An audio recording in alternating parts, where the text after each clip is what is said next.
కృపగా మార్చవని, జగతిలో సాక్షిగా ఉంచావని.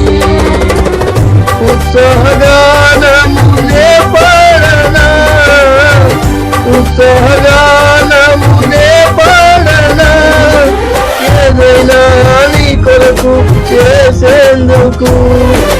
ఇచ్చితివి బలమైన నీ శక్తిని, ఏదైనా నీ కొరకు చేసేందుకు. ఇచ్చితివి బలమైన నీ శక్తిని.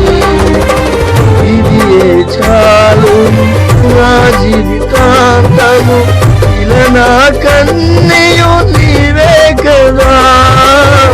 ఇదియే చాలును నా జీవితాంతము, ఇలా నా కన్నీయు నీవే కదా.